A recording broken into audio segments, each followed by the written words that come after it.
সাব্বির রহমানের ফেসবুক স্ট্যাটাসটা নিশ্চিত করেই আপনি দেখেছেন, হয়তো দেখেননি।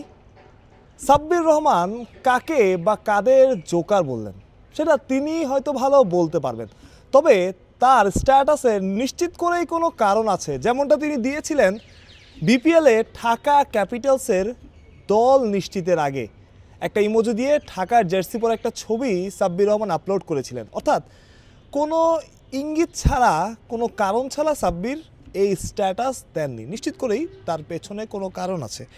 তার সাথে বাংলাদেশের টি-20 দলটাকে নিয়ে একটু আলোচনা করতে চাই।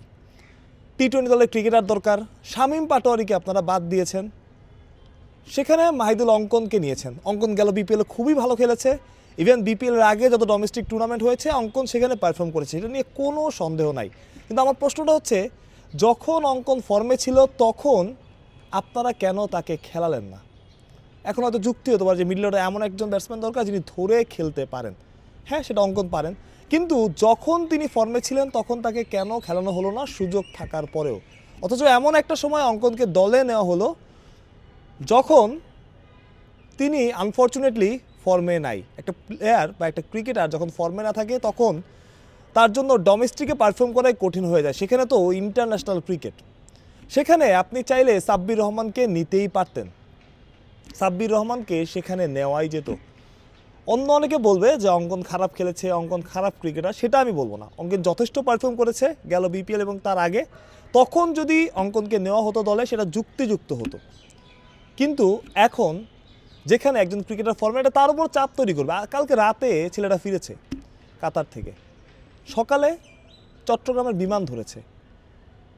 আপনি চাইলে কি, যে প্লেয়ারটাকে নিয়ে এত আলোচনা হচ্ছে, আপনি চাইলে কি সাব্বির রহমানকে একটা সুযোগ দিতে পারতেন না? সাব্বির রহমানকে কি একটা সুযোগ দেওয়া যেত না আয়ারল্যান্ড সিরিজে?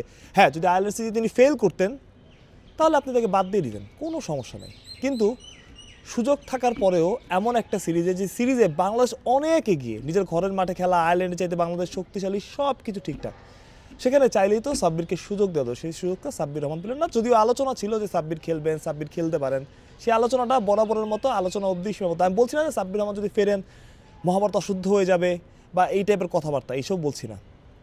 কিন্তু ওই যে চাওয়াটা, ওই বিশ্বাসটা যেটা সাব্বিরের প্রতি দর্শকদের আছে, এবং সাব্বির সেটা করেও দেখেছেন, গেল বিপিএলে দুর্দান্ত খেলেছেন, সেই সাব্বিরকে এবারও একটু উপেক্ষাই করা হলো। সাব্বির কাকে বা কাদের বলেছেন সেটা আমি বলতে পারবো না, তিনিই ভালো বলতে পারবেন কাকে ইঙ্গিত করেছেন, কিন্তু ইঙ্গিত আসলে করেছেন কিনা সেটা তার ব্যাপার। বাট আমার প্রশ্নটা হচ্ছে যে, যেখানে সুযোগ আছে আপনার, যেখানে আপনার চেয়ে দুর্বল প্রতিপক্ষ আছে, সেখানে আপনি কেন সাব্বিরকে খেলাবেন না? উত্তরটা তো তাদেরই ভালো চলে। আমি আরেকটা বিষয় নিয়ে একটু ছোটো করে আলোচনা করতে, সেটা বিপিএলে 6 দলই খেলছে, প্রায় নিশ্চিত।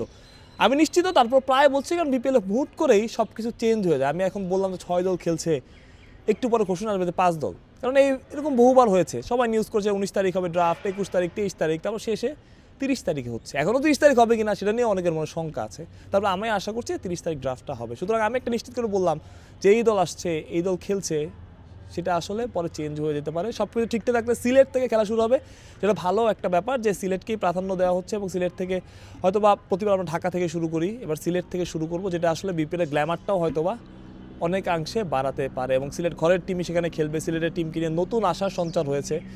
নোয়াখালী আসছে নিশ্চিত, আবারও বলছি প্রায়, কারণ ওই যে শেষ মুহূর্তে সব কিছু বদল হয়ে যাবে। বাট নোয়াখালী এবার খেলছে, নোয়াখালী এক্সপ্রেস নামে, সেটা একরকম নিশ্চিতই হয়ে গেছে। কারা খেলবেন নোয়াখালী ক্রিকেটার সেটা হয়তো আমরা জানতে পারবো।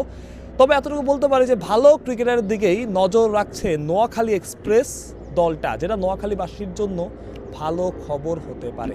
মাহফুজ প্রত্যয়, বিডি ক্রিক টাইম।